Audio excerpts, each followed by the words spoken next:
Friends, welcome back to my channel study with Mansi Mittal. तो आज जो हम टॉपिक करने वाले हैं वो है प्रोजेक्टाइल मोशन। प्रोजेक्टाइल मोशन क्या होता है? अभी तक हम लोगों ने क्या पढ़ा है? अभी तक हमने पढ़ा है motion in a straight line, यानी एक ऑब्जेक्ट था वो ऊपर से ड्रॉप हुआ और स्ट्रेट लाइन में वो नीचे आ गया। अब प्रोजेक्टाइल मोशन क्या होता है? Basically a freely falling body which moves along a parabolic pathway.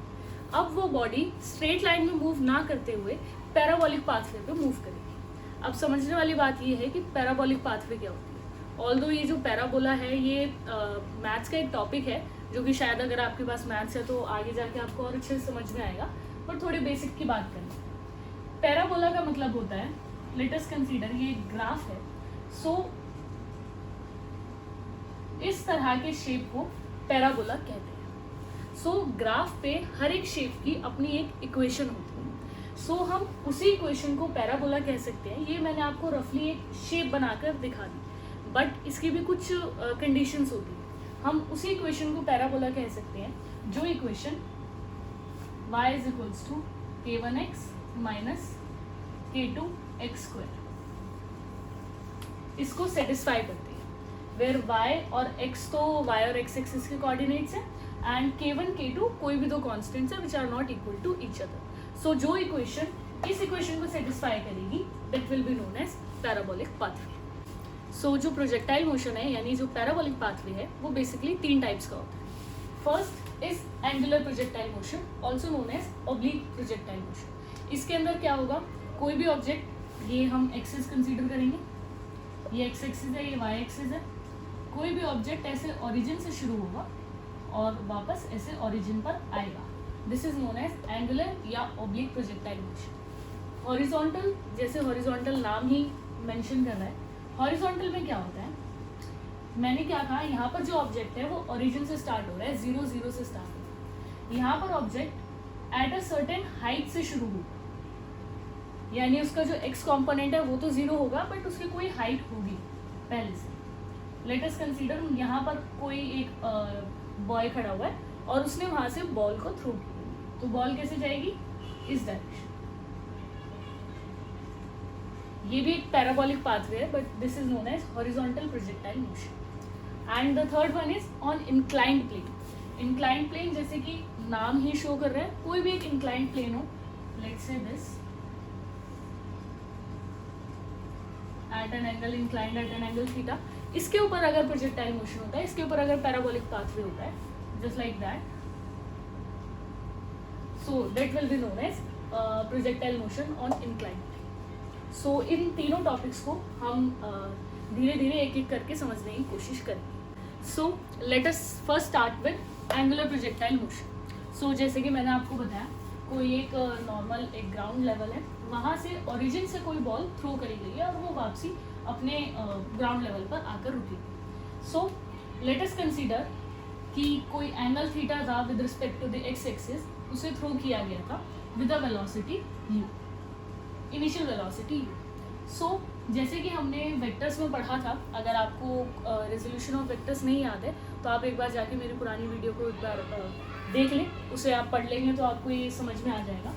So X axis की डायरेक्शन में जो वेक्टर रिजॉल्व होता है that is known as u cos theta, and जो y एक्सिस की डायरेक्शन में रिजॉल्व होता है that is u sin theta. So basically हम लोग क्या करेंगे, हम हर एक फैक्टर को, चाहे वो इनिशियल वेलोसिटी हो या एक्सेलरेशन हो, उसको उसके वेक्टर्स में रिजॉल्व कर लेंगे with respect to x axis and Y axis. जैसे अब velocity with respect to x axis will be equal to u cos theta, velocity with respect to y axis will be equal to u sin theta. Similarly, acceleration भी होगी, acceleration with respect to x axis and acceleration with respect to y axis. अब यहाँ पर थोड़ी सोचने की बात है।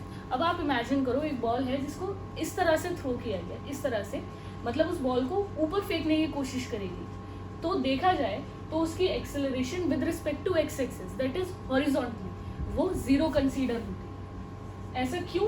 क्योंकि अगर मैं इस कैप को ऐसे ऊपर की तरफ थ्रो कर रही हूँ तो मैं नहीं चाहती कि ये कैप आगे जाए, मेरा मकसद है कि मैं इसको इस डायरेक्शन में इस तरह से ऊपर थ्रो करूँ। तो जो a with respect to y axis होगी वो होगी हमारी एक्सेलरेशन ड्यू टू ग्रेविटी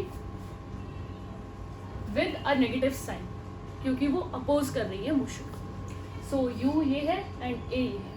अब हम अपने इक्वेशन ऑफ मोशन में इसको डालते हैं, second equation of motion. Second equation of motion आपको याद होगी, this is x is equals to ut plus half at square. अब इस इक्वेशन को भी हम दो कंपोनेंट्स में रिजॉल्व करेंगे, that is with respect to x axis horizontal component and with respect to y axis that is the vertical component. So पहले बात करते हैं हॉरिजॉन्टल कंपोनेंट, उसमें हम सारे हॉरिजॉन्टल फैक्टर्स यूज करेंगे एंड वर्टिकल कंपोनेंट में हम वर्टिकल फैक्टर्स यूज करेंगे।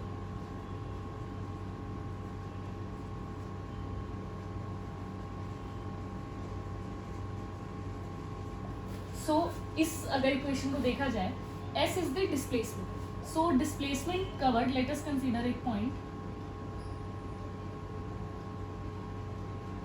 सो distance covered with respect to x axis, let us consider वो x है, and with respect to y axis हम उसे y कंसीडर कर लेते हैं।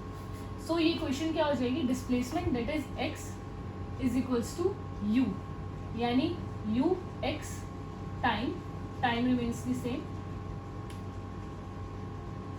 Plus half ax t square. ux की जगह वैल्यू पुट करेंगे, u cos theta t plus half into ax की वैल्यू पुट करेंगे 0 t square. x becomes u cos theta t, यानी टाइम की वैल्यू आ गई हमारी x upon u cos theta.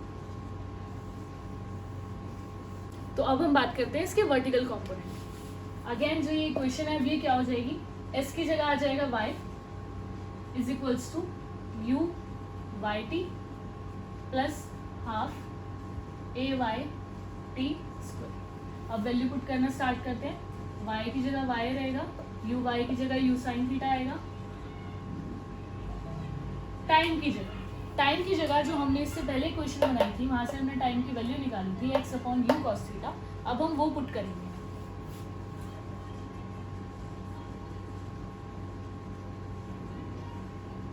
Plus half ए वाई की जगह माइनस जी आ गया एंड अगेन टाइम की जगह ये वैल्यू आ गई।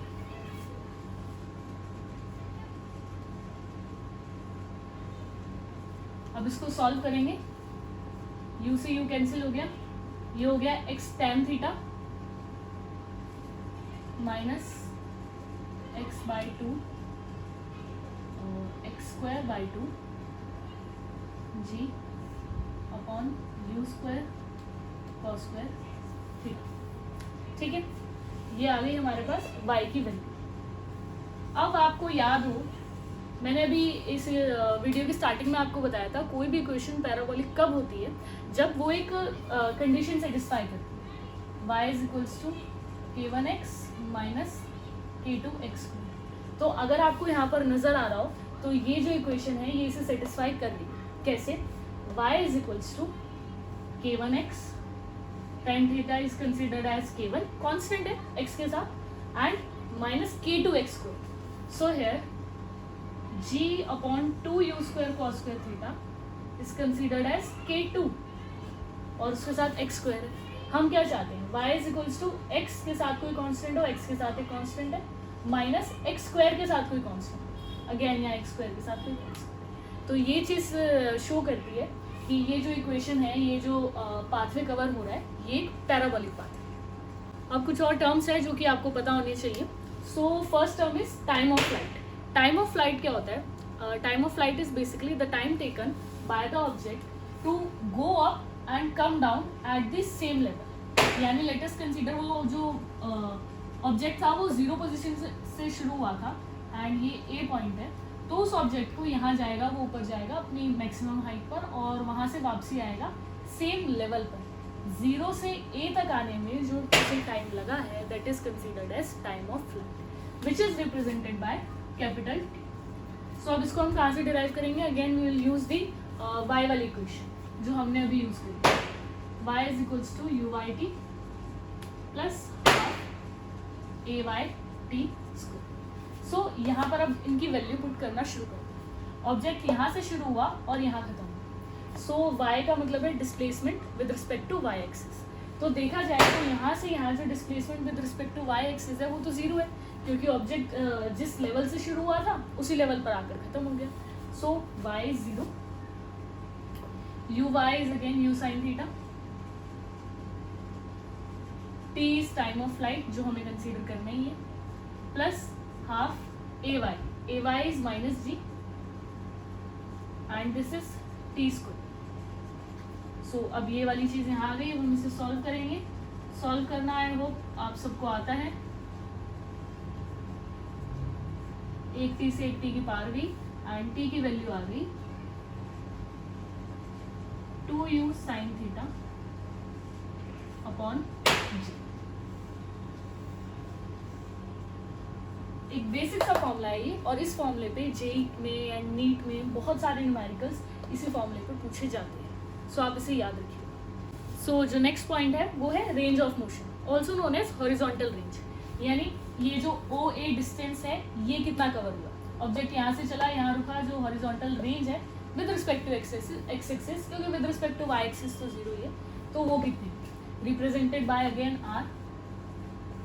सो इसको अब हम यूज करेंगे एक्स एक्सिस वाली equation. X is equals to u x t plus half A x t square. X की जगह पुट करेंगे हम आर, सारी वैल्यूज एज यूजुअल। टी की वैल्यू अभी हम डिराइव करके आए हैं पीछे से, 2u sin theta by G plus half A X is 0, तो ये वाला पूरा फैक्टर 0 ही हो गया। तो आर की वैल्यू आ गई u cos theta u square 2 आगे आ गया sin थीटा अपॉन जी।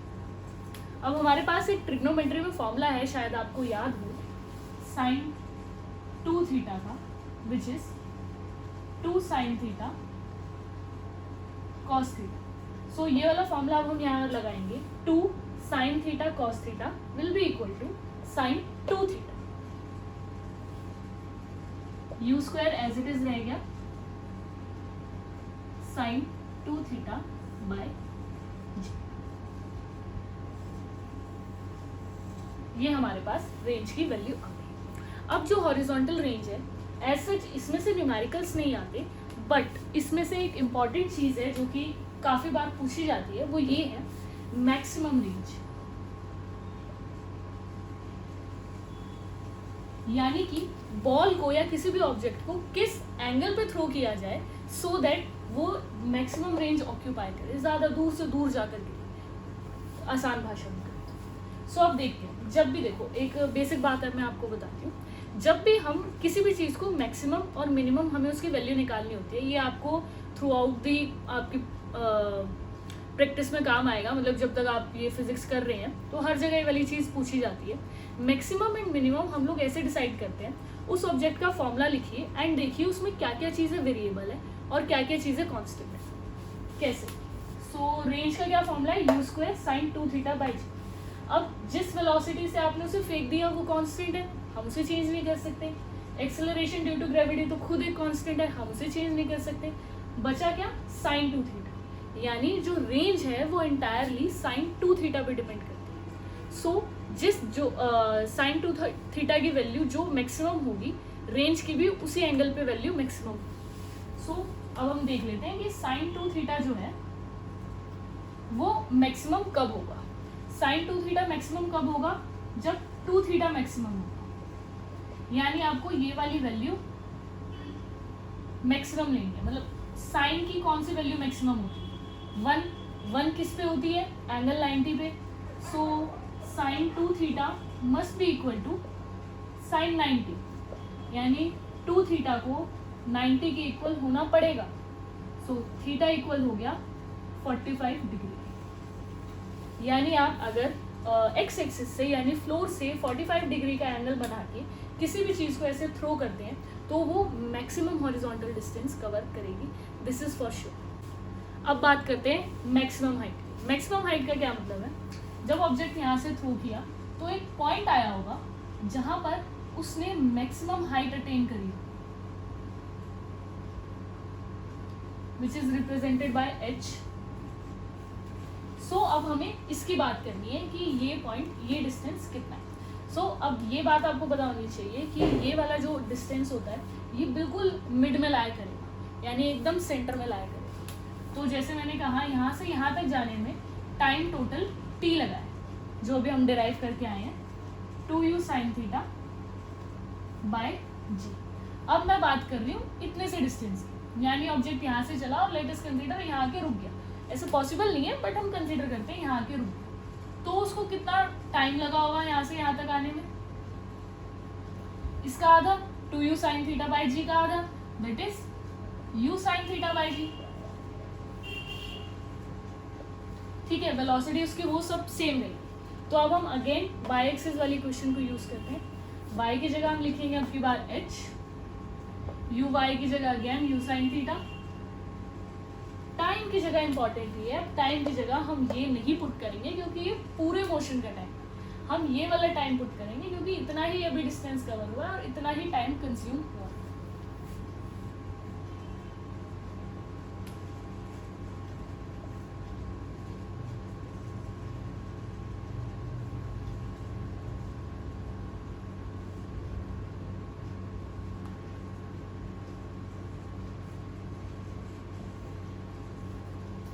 अब हम इसे सॉल्व करेंगे। अब हम इसे सॉल्व करेंगे और हमारा आंसर आएगा u square sine square theta upon 2। अगर आपको इसे सॉल्व करने में कोई भी दिक्कत आ रही हो तो आप कमेंट बॉक्स में ज़रूर मेंशन कीजिएगा, मैं इसको सॉल्व आपको डाउट क्लियर कर दूंगी। वैसे कोई दिक्कत आएगी नहीं, आप सॉल्व कर सकते हैं। सो यहाँ पर हमारा ये एंगुलर प्रोजेक्टाइल मोशन कंप्लीट हो गया, जिसमें मैंने आपको रेंज ऑफ मोशन बता दिया, टाइम ऑफ फ्लाइट बता दिया, मैक्सिमम हाइट बता दिया, एंड सब चीज़ें कंप्लीट हो गई। सो इससे नेक्स्ट वीडियो में मैं हॉरिजॉन्टल प्रोजेक्टाइल मोशन की बात करूँगी। Stay tuned. Thank you.